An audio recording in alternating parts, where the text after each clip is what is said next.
Well, good morning, good morning. Good morning, everyone. Good morning. I invite you to find a comfortable place for you to sit.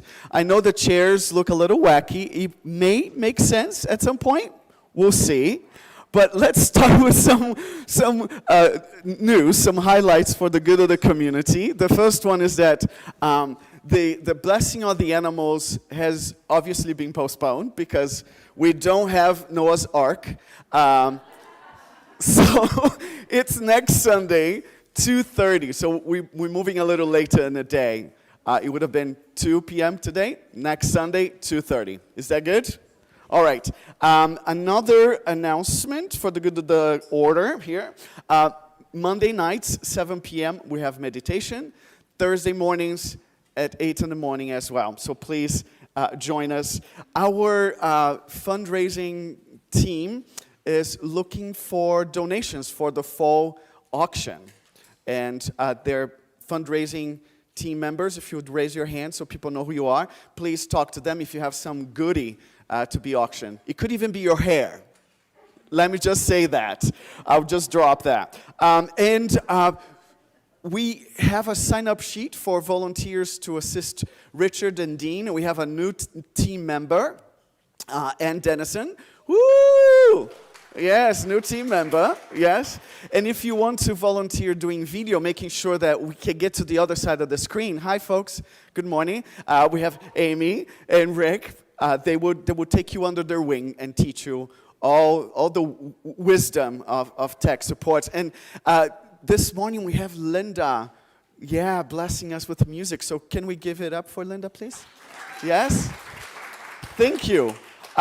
This is all the announcements I have for the good of the order for now. And yes. Next Sunday, pepitas and pumpkins. Yes, next Sunday, pepitas and pumpkins. Woo! Yes? All right. So let's take a breath and remember that we are standing in the ancestral land of the Nisenan Southern Maindu people. So let's take that in, center ourselves as I welcome my beloved worship partner, Joan, to offer the official welcome. Good morning. Good morning. Welcome to the Sunday morning services of the Sierra Foothills Unitarian Universalists. My name is Joan Lactus, and I'm so glad to see you all here today. Whether you're here in person, staying out of the rain, or watching at home, staying out of the rain. We love the rain. We're happy for the rain. Yes. We don't want to get too wet. I'm joined today by our amazing technical crew, our fabulous guest musician, Linda Snyder, our wonderful director of religious education, Adrian, and all of you. Our services cover a wide variety of topics to help us explore different spiritual paths, as well as what it means to promote freedom, justice, and equality for all. Services are usually led by our minister, Reverend Alex de Silva Sauto, with worship partners from our congregation. Each Sunday is a little different. However, every Sunday here resonates with the same love and care to support you on your spiritual journey.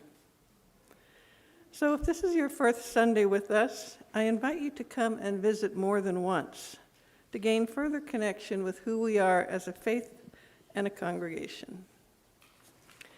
It is our purpose to nurture the individual spiritual path of each person and build a common faith based on our shared core values, which include recognizing the inherent worth of all people and the quest for justice and equality in our community and the world.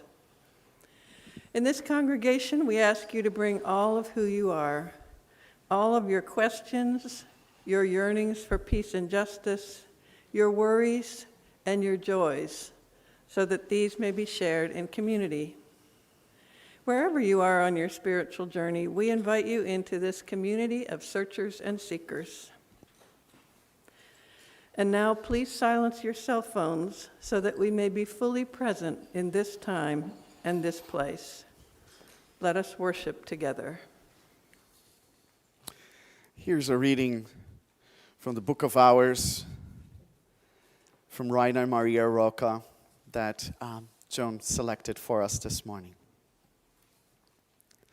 God speaks to each of us as he makes us, then walks with us silently out of the night. These are the words we dimly hear. You sent out beyond your recall. Go to the limits of your longing. Embody me.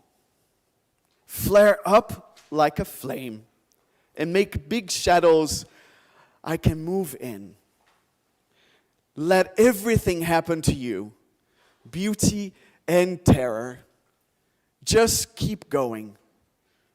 No feeling is final. Don't let yourself lose me. Nearby is the country they call life. You will know it by its seriousness. Give me your hand. And with that, I invite you to stand as you can comfortably so for the opening hymn, Find a Stillness.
You may be seated.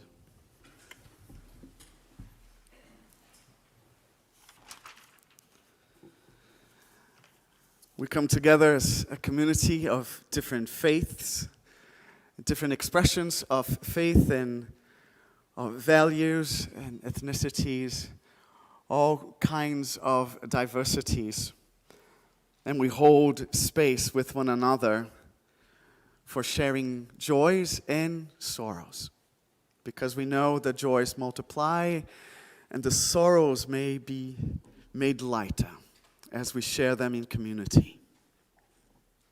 So when you come to this place we call home, you're greeted by a lovely book that says Joys and Sorrows, and you're invited to share, to write it down. So in sharing in this book, we get to offer those prayers of joys and concerns with our congregation during the week. And if you are at home or in your car, wherever you may be watching this, please know that your joys and your sorrows are also welcomed and received. You can go to our website, mysfuu.org, and there's a button there for you to click and send us your joys and your concerns.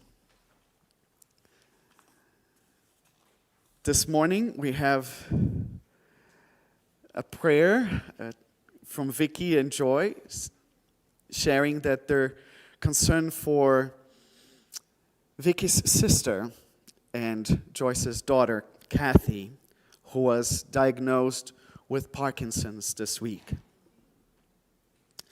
So please hold them in your heart, in your prayers, in your loving kindness. We also receive a prayer this week on Friday from Bob Coombs. Governor Newsom signed a bill that will gradually phase out the present system where blood donor dogs live in captive kennels, where they are bled every few weeks to save the lives of other animals, and replace it with a system resembling our human donor system, where dogs will be brought in, given a health screening, donate blood, and then go home. So we join Bob Coombs in this humanitarian prayer. And I invite you to take some time and breathe in all the joy that surrounds us. And open our hands in a symbolic act of sharing the suffering in the world, sharing the sorrows of our siblings, even the sorrows of our enemies, and the suffering of those who we may not even know.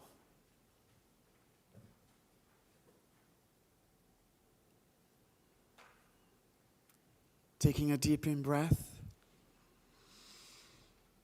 and letting go, surrendering, making room for all that is, the good, the bad, the ugly,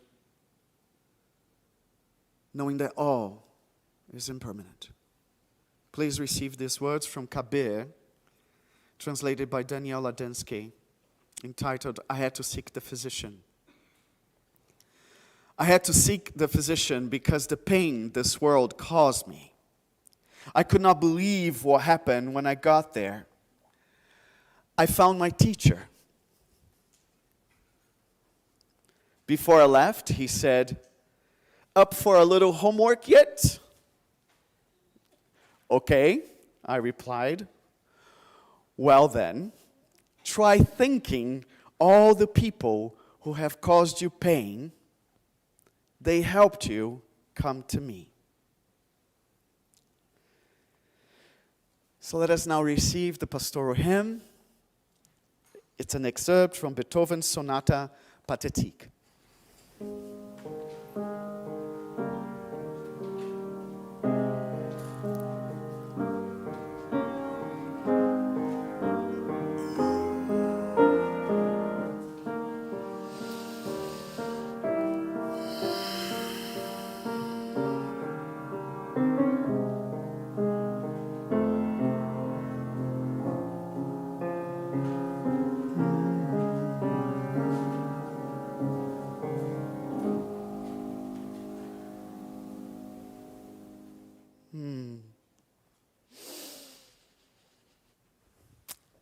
And we come as a community of faith, sharing not only our sorrows and our joys, but also the fruits of our labor, the resources that we've been blessed with, the resources we have worked diligently, faithfully, together, the resources that have been passed on to us and given to us. So at this time, I invite you to take stock of what you got and what you're ready to give so others may have some.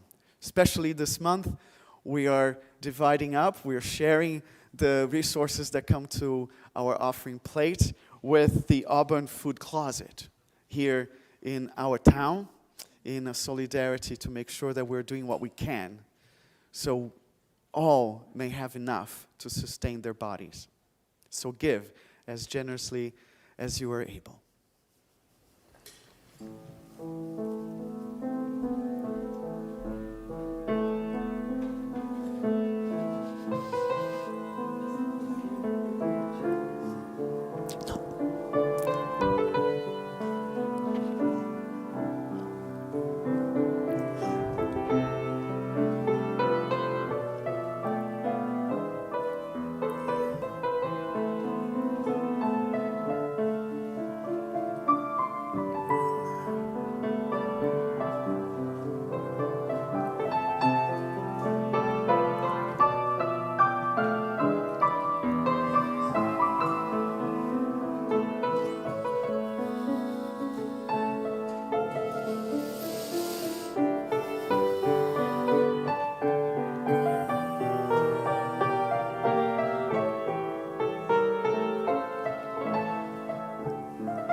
C'est magnifique.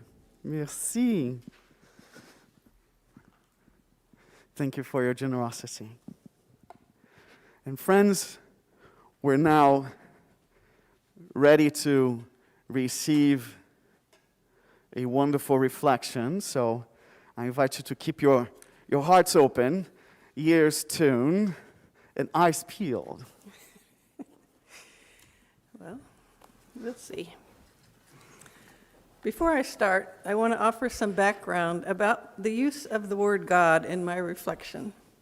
I know some of you don't use that word and don't even like that word, and that's your choice.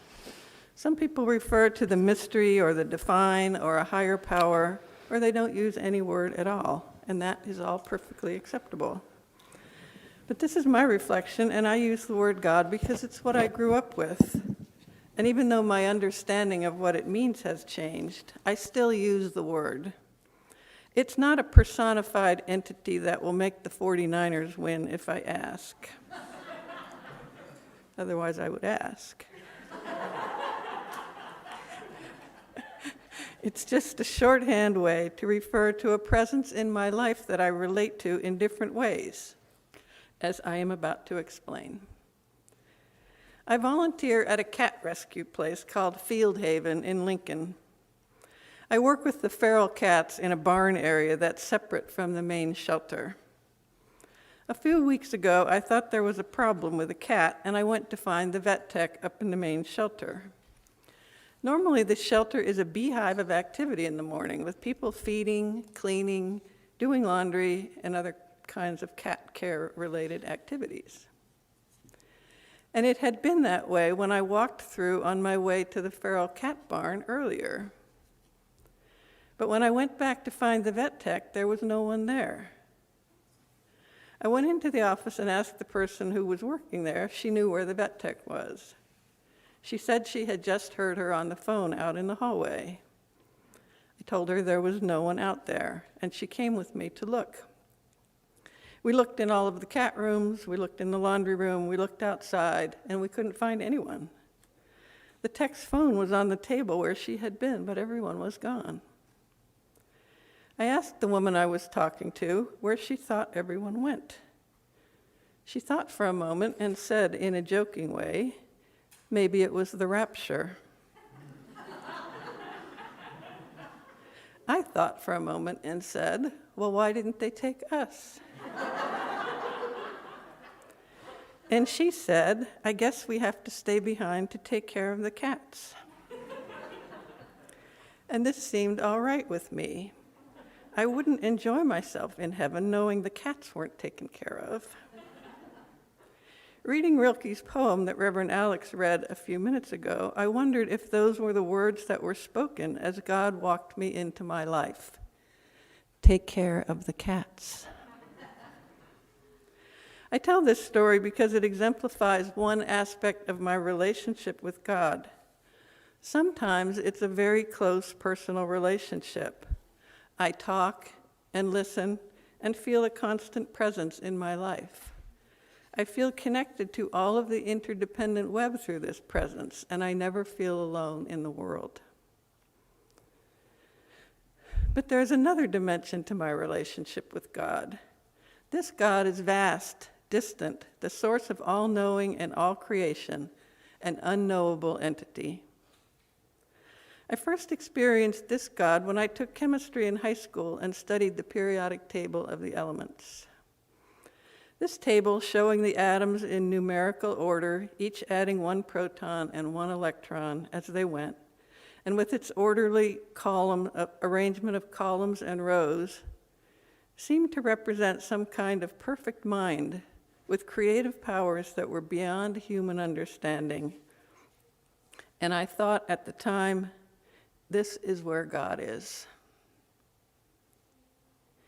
Seeing God in this way led me away from the God of the Methodist Church of my youth.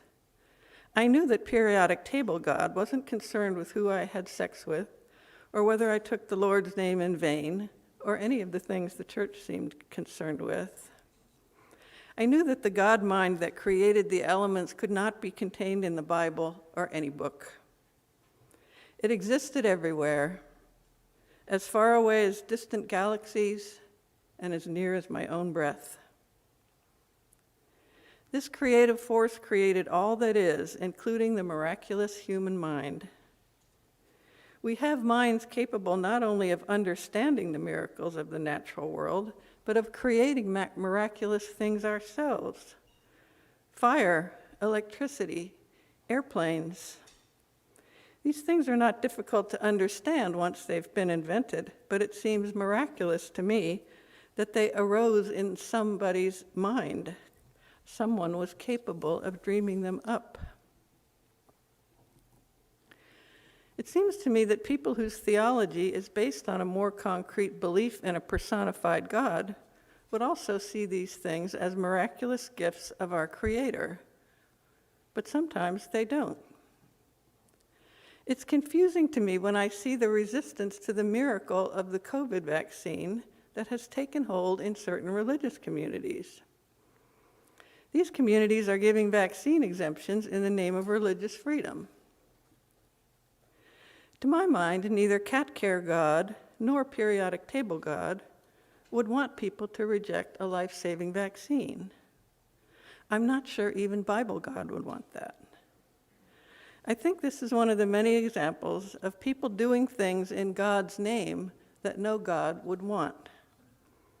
If there is a God and they have a heart, I think it sometimes breaks to see the things people do in God's name. I'm thankful I found a church where we don't do anything in God's name. We're not even sure there is a God. We search for our own truth and speak our own truth. Our denomination even suggests various sources we can use to search for our truth. They're listed in the first few pages of the hymnal. They include things like our own direct experience, prophetic words, and sacred texts. And they also include heeding the guidance of science and reason. These sources offer us many doorways into spiritual connection and understanding of our place in the universe, and we respect each other's search. You might think cat care God is the goofiest thing you've ever heard, and you might tell me that, but no one here is going to tell me my beliefs are wrong or sinful or heretical. I know that not all of us feel the divine presence as I do. Some of you probably think feeding cats is just feeding cats, and I respect that. But I love having this church where I can search for answers to questions big and small with a loving community of fellow seekers who know that sometimes to question really is the answer. I will leave you with this poem by Wendell Berry, in which he asks some of our most profound questions about the source of all creation. It's called On the Theory of the Big Bang as the Origin of the Universe. What banged? Before banging, how did it get there? When it got there, where was it? I will leave you to ponder these questions as Reverend Alex leads us in a liturgical action. Thank you.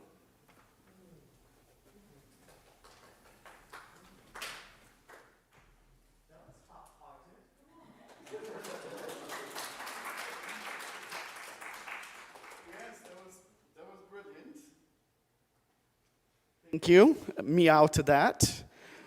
And as you, I think, all have really gathered, theory to me is important as practice, right? Every Sunday you're like, here we go again, something else for me to do. Homework right here in-house. So this morning we have various opportunities for you to deepen, to strengthen your relationship with whatever you consider to be something beyond the flesh and blood and bones, if there is something. And if there's nothing for you beyond that, we respect you as it was just preached now, and there are some options for you too, right? So I'm going to go over some of the options. This is not an exhaustive list. Yes? So there will be some practices that are not represented and some symbols that are not present. But this is what we could gather together for this particular Sunday. And I hope you find something first you gravitate towards, like cats. And maybe something you're not very comfortable or you haven't tried before, like dogs or birds, metaphorically speaking, right? So try a practice that really resonates with you. This is how I connect, right? This is how I connect with myself. This is how I connect with my heart, my mind, my higher power, my higher self, God as G-O-D, capital all G-O-D, or, as folks in AA have, a good orderly direction. That works too, right? So here are some options. I'm gonna walk you through some of them. In our fellowship hall, back there, there is a table for the arts. There are a lot of art supplies. So if for you art is what speaks to you, what resonates with you, please go at it. Make something beautiful. Make something artistic, right? Then we have, you might be familiar with that bowl with water there and some of those stones. My understanding is that for a long time, there was a practice of taking a stone, right, representing a prayer, and you let it go in the water, right? So you can go back to a practice that it was occurring frequently right here. Our beloved Rick Casper Ross has taken some amazing photographs of landscape. So if for you observing the universe is what connects you with the universe, the cosmos, take some of these chairs, pay attention to the screen because there will be some images there, right? You see that photo, and the photo is on the cover of your bulletin too. Our beloved Loretta took that photo, and it's from a hike, because a hike is something that works for Loretta, right? Helps Loretta grounds and connect, and she probably have better words, but I thought it would be really important to have that illustration, and she was generous to share that image with us. We have planned a walking meditation around the block that Marilu Drake was willing to lead, so she's still willing to lead, but it might be better for us to do inside. So Mary Lou has done a fantastic pilgrimage in Europe, the El Camino, and she's wearing her shell over there, which is a symbol of pilgrims from various paths coming together, right? And different journeys, but coming together. So Mary Lee is going to lead anyone and everyone who'd like to do a walking meditation in the sanctuary. Yeah? Right here, around the light, we have our poet laureate Patricia Casper, that has written two beautiful pieces that she's offering to you for your reflection. So you can take a copy. Buy the book, by the way. You should buy the book. But you can take a free copy, read, reflect, and she has also selected a piece from Steffi Wesberg, Little God Origami, which is a piece that speaks to her, through poetry about her connection. So these are offerings to you as well. You see there are singing bowls around the sanctuary. There's one on the ground. There's one right here, and the big singing bowl. So if sound is what really resonates with you, connects with you, and blesses you, feel free to make some sound. That's awesome. Yeah. And some cushions for you if getting closer to the ground, meditating. Here's a picture of Avalokiteshvara, a gift from Bonnie, which is the incarnation of the Buddha as the Buddha of compassion, which, by the way, is a trans incarnation. Started as one gender, morphed into another tidbit there. If you come from a Christian tradition or not Christian, not baptized, but are curious about Holy Communion, there is an altar here with a couple options. One is fruit of the vine, also known as wine, and bread, so very traditional practice. And another was a lunchable version, which is a very healthy, well, sanitized way. You can peel the top, and you get your little host. And you can take your host. I told you it was lunchable. And then you can peel the other part, and you get the juice. So this is non-alcoholic juice. Right? Creativity, why not?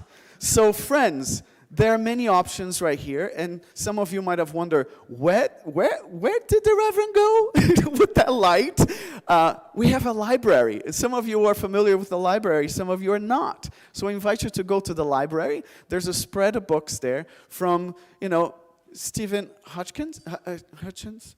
Yes, yeah, from God is Not Great, so a very humanist, secularist, and atheist view to a lot of UU books and a variety of books. So if reading is what connects you, grounds you, and enlightens you, get a book, and you can check those books. You can take the book with you and read. You don't have to speed read within the 10, 15 minutes that we have. So, we were going to do singing. Vicky and Mag Dorsey were ready with 2 songs for folks that are missing singing out loud. However, the weather, St. Peter had a different story for us. So we're going to do that 2 Sundays from now. Is there any question? Am I forgetting anything? Fingers.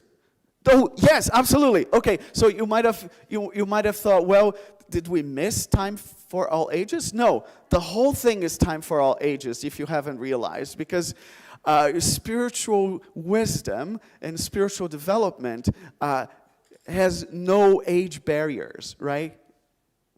I don't know about you, but I've seen very, very young people with amazing spirits, right? And incredible wisdom. And the reverse is also true. So our beloved director of religious education has prepared a special spiritual activity for our young people, but you are also welcome to go and visit and participate, right? Especially if you haven't been in the space before. Yeah? What am I missing? I'm missing Wesley. I'm sorry? An animal have a spirit? That's an awesome question. Next Sunday, we're going to be doing blessing of the animals. In my book, all animals go to heaven. Not just dogs. All animals go to heaven. And I will tell you my own experience. I have felt a very deep connection with some animals. And I felt that they were embodiments of divinity and grace and compassion towards me so many times that I would not doubt that at all. And that's my personal belief. Any thoughts, questions, interpretations, protests? Knowing that you can just do anything else that hasn't been mentioned here that you feel like doing.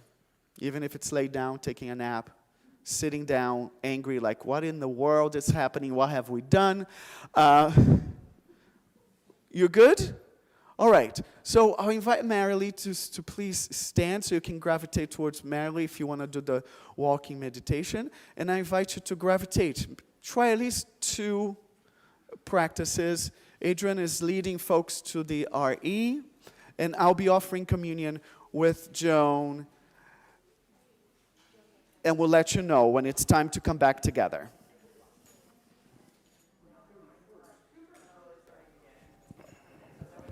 Friends, I invite you to slowly return to your seats, taking your time. And you may, if you're in the arts section, you may stay there if you like.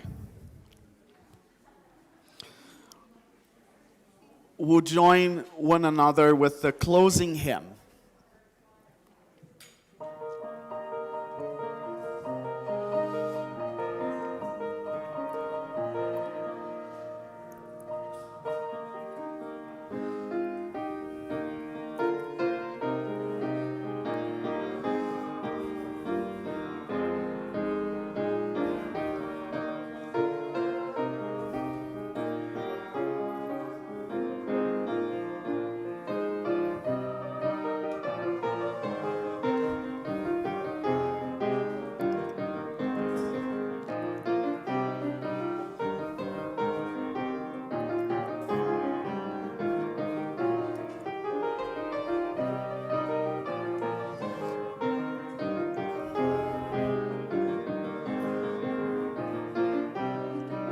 You good with that?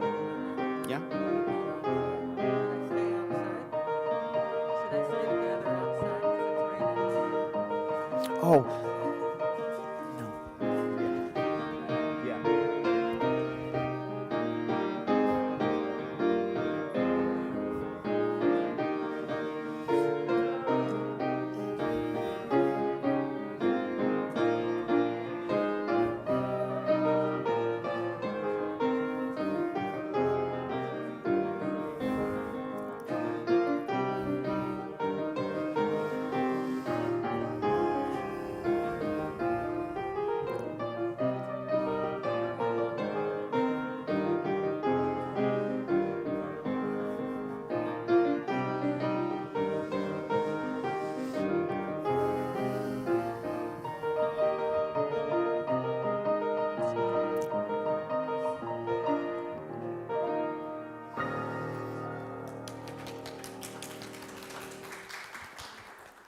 Wonderful gift. Thank you once again, Linda.